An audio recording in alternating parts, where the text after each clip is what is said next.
প্রথম যে খবরটি সেটা হলো বাংলাদেশের বিরোধী দল এবং সরকারি দল আবার হার্ডলাইনে চলে যাচ্ছে, মুখোমুখি হচ্ছে। আজকে জুলাই বিপ্লবের দ্বিতীয় বর্ষে 11 দলীয় জোটের পক্ষ থেকে যে বক্তব্য দেওয়া হয়েছে বিএনপিকে ইশারা করে, বাংলাদেশ আর একটা ভয়ঙ্কর দিকে যাচ্ছে। কেন যেন মনে হচ্ছে তৃতীয় পক্ষের খেলা শুরু হয়ে গেছে বাংলাদেশে। বিএনপি সরকার একটা বড় ফাঁদে আটকে যাচ্ছে, অথবা জামাত বিএনপি কোনো ট্র্যাপে পড়ে গেছে বলে মনে হচ্ছে। 2 নম্বর খবর,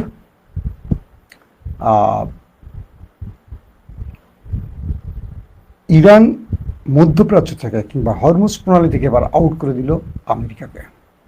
অসাধারণ এক চালে আমেরিকাকে পুরো ব্যর্থ করে দিল ইরান। পাশাপাশি হুতিরা এবার জোরে সোরে আবারও সৌদি তেলের ট্যাঙ্কারে হামলা করেছে। বেশ কিছু খবর আজকের আলোচনায় রাখবো। প্রথমে আমি মধ্যপ্রাচ্যের খবরগুলো দিয়ে চলে যাব আপনাদের কাছে, অর্থাৎ বাংলাদেশের খবর প্রসঙ্গে। তো মধ্যপ্রাচ্যের প্রথম যে খবরটি দিতে চাচ্ছি, ইতিমধ্যে দুটো দেশের মধ্যে আলোচনা চলছে। সেই আলোচনার প্রধান বিষয়টি হলো হরমুজ প্রণালী কিভাবে চলবে, ইরান টাকা নেবে কি নেবে না। তো কিছু গণমাধ্যম কি বলছে, ইরানের রাষ্ট্রীয় সম্প্রচার মাধ্যম IRIB একটি নির্ভরযোগ্য সূত্রের বরাত দিয়ে জানিয়েছে যে হরমুজ প্রণালী নিয়ে ইরান ও ওমানের মধ্যে চলমান আলোচনার সঙ্গে যুক্তরাষ্ট্রের কোনো সম্পর্ক নেই। এখানে মূল খেলাটা কি আমি একটু পরে বিস্তারিত বলবো। অসাধারণ একটা খেলা খেলছে ইরান, সেটার ইঙ্গিত দিয়ে গেলাম। দ্বিতীয় যে বিষয়টি সেটি হলো, এর আগে মার্কিন পররাষ্ট্রমন্ত্রী মার্ক রুবিও প্রণালীটি নিয়ে আলোচনার অগ্রগতির কথা জানিয়েছিলেন। অন্যদিকে মার্কিন অর্থমন্ত্রী স্কট ব্রেসেন্ট ইঙ্গিত দিয়েছেন যে আজ বা কালকের মধ্যে একটি চুক্তি হতে পারে।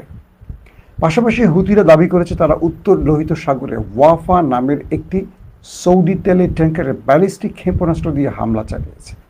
আসেন এবার আপনাদের কয়েকটা খবরের বিশ্লেষণ আগে একটু তুলে ধরার চেষ্টা করি। আমেরিকার মূল কৌশলটা কি ছিল? আমেরিকা এখান থেকে ইরানকে হটিয়ে নিজেরা দায়িত্ব নেবে, নিয়ে এই অঞ্চল দিয়ে বিলিয়ন বিলিয়ন ডলার তারা কামাই করবে। ট্রাম্প সেই ঘোষণাটা দিয়েছিল যে এই অঞ্চলে আমেরিকা নিরাপত্তা দিবে সব জাহাজকে, বিনিময়ে প্রতিটি জাহাজ 20% টাকা বা টোল দিয়ে যাবে আমেরিকাকে। মানে ইরান কিন্তু এত চায় না, ইরান অনেক কম চেয়েছে। তো আমেরিকা এই অঞ্চলে ইরানের জলসীমায় এসে নিরাপত্তা দিয়ে তারা নিজেরা এটাকে দখল করার একটা পরিকল্পনা করেছিল। এখন কি হলো, তারা নেভাল ব্লকেড দিয়ে হরমুজ আটকাবার চেষ্টা করলো। ইরান সেই নেভাল ব্লকেডকে টার্গেট করে সিরিজ অ্যাটাক করে করে করে করে দুর্বল করলো, মধ্যপ্রাচ্যে মেরে আমেরিকাকে তক্তা বানায় দিল। ওকে, আমেরিকার 80% প্যাট্রিয়ট মিসাইল শেষ হয়ে গেছে, থার্ড মিসাইল শেষ হয়ে গেছে, যে কারণে তারা মার খেয়ে কাতার এবং পাকিস্তানের মধ্যস্থতা যুদ্ধবিরতির প্রস্তাব আবার দিয়েছে, কারণ তাদের অস্ত্র ফুরিয়ে আসছে। এই সময়টিতে ইরান থামেনি, ইরান সারপ্রাইজ অ্যাটাকও করেছে। ইরান কি করলো চালাকিটা, ওমানের সাথে তারা একটা পরিকল্পনা করলো। মাঝখানে ওমান ইরানের পক্ষে ছিল, আমেরিকা এবং মধ্যপ্রাচ্যের চাপ খেয়ে ওমান ইরানের বিরুদ্ধে চলে যায়। এরপর ইরান ওমানের সিরিজ কয়েক দফা অ্যাটাক করে। কয়েক দফা অ্যাটাকের পর কি ঘটে, আবারও তো কয়েক দফা অ্যাটাকের পর ওমান সোজা হয়ে যায় ভয়ে। কারণ ওমান বুঝতে পারে যে আমেরিকার পক্ষে থাকলে ইরান তাদেরকে ছাড়বে না, ইরান তাদের কন্টিনিউ এইভাবে হামলা করে বাকি আরবের মতো শেষ করে ফেলবে। এই ভয়টিতে ওমান আবার ইরানকে প্রস্তাব পাঠায় যে আমরা তোমার সাথে আলোচনা করতে চাই, তুমি আমাদেরকে আর ধোলাই টোলাই দিও না। ইরান কি করে, ওমানের কথা রাখে, ঠিক আছে তোমাকে আর ধোলাই দেব না, কুয়েত কাতার জর্দানের মতো তোমাকে আর মারবো না। কারণ যেহেতু ইরানের মিত্র বন্ধু ওমান, মাইরা মানে মাঝে মাঝে বড় ভাইরা ছোট ভাইদের মাইরা সঠিক রাস্তা চিনায় এরকম। তো ওমানের সাথে আলোচনা হয়, সেই ওমান বলে হরমুজের ঢোকা আর বের হওয়ার যে সিস্টেম, একটা কন্ট্রোল করবে ইরান, একটা কন্ট্রোল করবে ওমান, এবং দুই পক্ষ যে টোল আদায় করবে এটা ভাগাভাগি করে নেবে। এই দুই পক্ষ যখন টোল আদায় করবে, এখানে কি আমেরিকা আছে? যখন আমেরিকা হরমুজ নিয়ে পোদ্দারি করতে আসছে, মাস্তানি করতে আসছে, বেশি ভাব দেখাইতে আসছে, ইরান ওমানকে ভাজে এনে এমন একটা চুক্তি করে ফেললো যে চুক্তির ফলে হরমুজে বা ওমান সাগরে আমেরিকার আর কোনো খানা নাই, আউট হয়ে গেছে পুরা। সেই চুক্তিটি ওমান এবং ইরানের মধ্যে হয়ে গেল। এটা কালকের এবং আজকের ব্রেকিং খবর। কালকে আমি খবরটা আপনাদের দিয়েছিলাম, আজকে আরেকটু আপডেট হলো। এখন ইরান বলছে আমেরিকাকে, তুমি কে? তুমি এই অঞ্চলে আমার সাথে আলোচনা করবা, কথা বলবা, চুক্তি করবা? তুমি কে? তুমি কি আমার স্টেক হোল্ডার? তুমি কি আমার প্রতিবেশী? তুমি কি আমার সাগরের অর্ধেক মালিক? না, তুমি 10,000 মাইল দূরে, ভাগো। তোমার এখানে কি কাজ? কোনো কাজ নাই, তুমি তো আসছো মাস্তানি করতে। তুমি যদি মাস্তানো, আমি মাস্তানের আব্বা। তো তুমি দেখছো না মধ্যপ্রাচ্যে তোমাকে মাইর আমি সোজা করছি? তুমি তো আমার দেশকে এটা করবা সেটা করবা বহুত হুমকি দিচ্ছ, আবার তুমি পা ধরে সিজফায়ার করছো। ওকে, এখন হরমুজ ওমান সাগরের যেই জাহাজ আসা যাওয়া নিয়ে সমস্যা তৈরি হয়েছে, আমরা সমাধান করে ফেলছি নিজেরা। আমি আর ওমান সিদ্ধান্ত নিয়ে নিয়েছি, যাওয়া এবং আসা আমার মধ্য দিয়ে, ওমানের মধ্য দিয়ে। আমরা পুরো দুটো দেশ এই প্রণালীটির ব্যবহারের যে পরিধি, সিস্টেম, নিয়ম কানুন পৃথিবীকে জানিয়ে দিয়েছে। এখন প্রথম 60 দিন আমরা কোনো পরিষেবা নেব না। এটার নিরাপত্তা সহ যে কাজগুলো এখন ওমান আর ইরান করবে, এটার জন্য খরচ যাবে, সেই পরিষেবাটা আমরা এখন 60 দিন নেব না। 60 দিন পর থেকে এই অঞ্চলে পরিষেবা গ্রহণ করা শুরু হবে, এবং যেই পরিষেবাটা আসবে এটা ইরান এবং ওমান নেবে।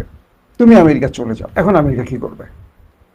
আমেরিকা একটা পুরো মাইনকা চিপায় পড়ে গেছে, কারণ ওমান এবং ইরানের এই খেলায় আমেরিকার আর কোনো খানা নেই। বিষয়টা বোঝেন নেই?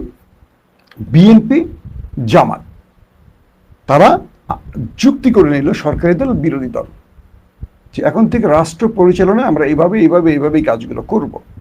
আওয়ামী লীগের আর খানা আছে? এই মুহূর্তে নাই। তো আমেরিকা আওয়ামী লীগ হয়ে ঢুকছিল, এখন যদি বিএনপি জামাত আন্ডারস্ট্যান্ডিং করে নেয়, ধরেন তারা করেই রাখছে মোটামুটি, আওয়ামী লীগের কোনো অবস্থা আছে, কোনো কথা আছে? আওয়ামী লীগ রাজনীতিতে কোনো বিষয়, ফ্যাক্টর এখন কিচ্ছু না। তো ইরান এমন একটি চাল দিল, ওমানকে নিয়ে আমেরিকা আউট হয়ে গেল, এই অঞ্চলে তাদের আর কোনো খানা থাকলো না। আসেন, এদিকে লোহিত সাগরে সৌদির তেল ট্যাঙ্কারে ব্যালিস্টিক ক্ষেপণাস্ত্র হামলার দায় স্বীকার করেছে এবার ইয়েমেনের হুতিরা। তারা জানিয়েছে ইয়ানবুর কাছে সৌদি ট্যাঙ্কার ওয়াফা আক্রান্ত হয়েছে, যার ফলে 22 জুলাই থেকে লক্ষ্যবস্তু হওয়া ট্যাঙ্কারের সংখ্যা বেড়ে 8 দাঁড়িয়েছে। অর্থাৎ সৌদির 8টি ট্যাঙ্কারে হুতিরা সফল অ্যাটাক চালিয়েছে। ইয়েমেনের হুতি গোষ্ঠী আজ দাবি করেছে তারা ইয়ানবু উপকূলের কাছে উত্তর লোহিত সাগরে সৌদি তেল ট্যাঙ্কার ওয়াফাকে একাধিক ব্যালিস্টিক ক্ষেপণাস্ত্র দিয়ে হামলা চালিয়েছে।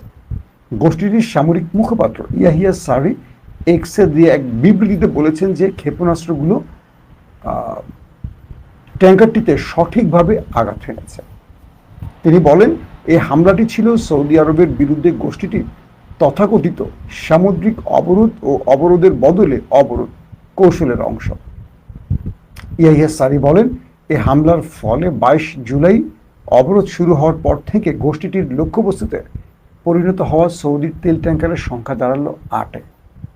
বুঝতে পারছেন? তিনি আরও বলেন যে 29টি সৌদি তেল ট্যাঙ্কারকে লোহিত সাগর ও আরব সাগর দিয়ে যেতে বাধা দেওয়া হয়েছে। তিনি বলেন, বাব আল মান্দাব প্রণালী থেকে গোষ্ঠীটি তথাকথিত অবরোধ আরোপে সফল হওয়ার পর তাদের তেল ট্যাঙ্কারগুলোকে উত্তর লোহিত সাগরের দিকে ঘুরিয়ে দিয়েছে। এবং তিনি বলেন, ফলাফল যাই হোক না কেন, দলটি মানে বিদ্রোহী হুতিরা সামুদ্রিক প্রবেশ পথ বন্ধ করতে এবং সৌদির তেল ট্যাঙ্কারগুলো চলাচল আটকাতে উত্তর লোহিত সাগরে হামলা অব্যাহত রাখবে এবং আরও তীব্র করবে। এখন পর্যন্ত সৌদির পক্ষ থেকে কোনো বক্তব্য আসেনি।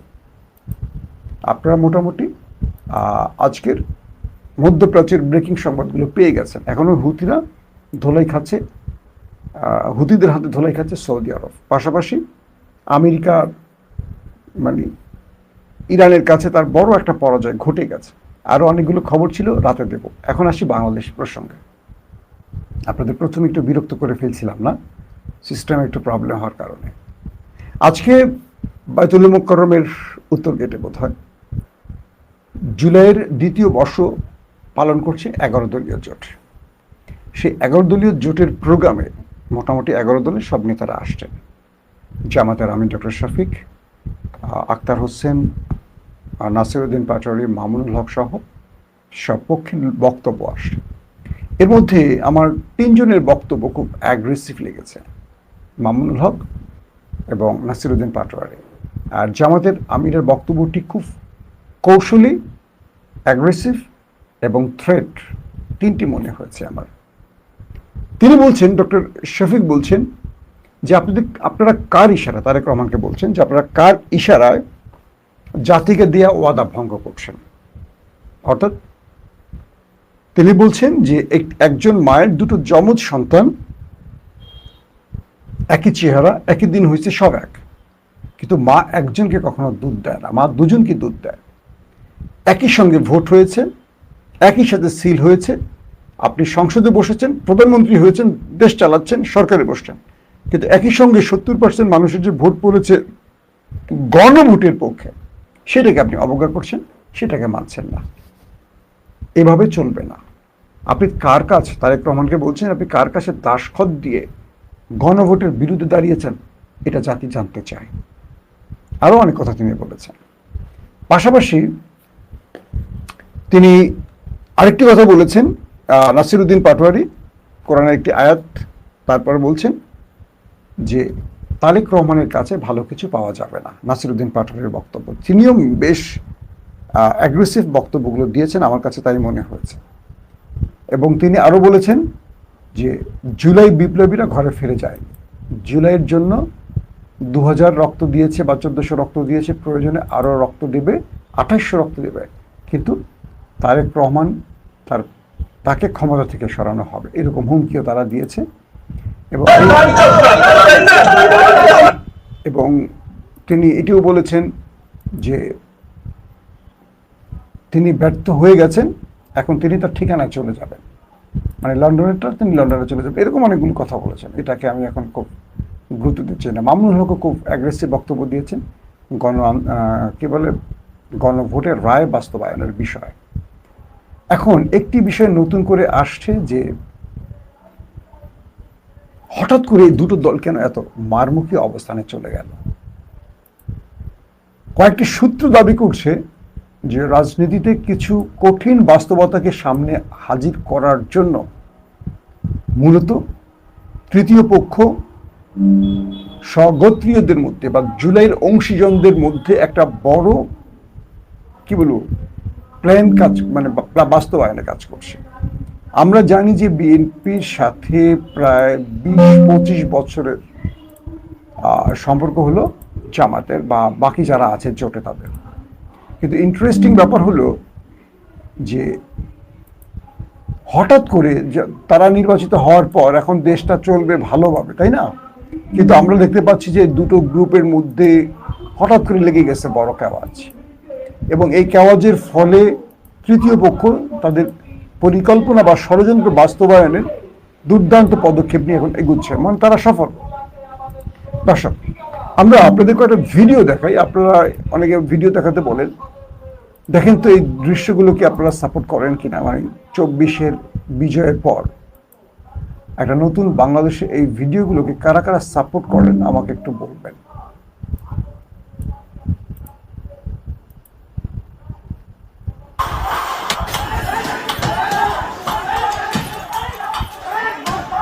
দেখেন, আলিয়া মাদ্রাসাকে ভাঙচুর করছে, এরা কারা আসে? একটা প্রতিষ্ঠান আলিয়া মাদ্রাসা, দেখেন দিন প্রতিষ্ঠার শিক্ষা দেওয়া হয়, এরা কারা আপনারা বলেন? আমি তাদের নাম বলবো, আপনারাই বলেন এরা কারা হতে পারে? এগুলো কিসের লক্ষ্য? একটা মাদ্রাসা,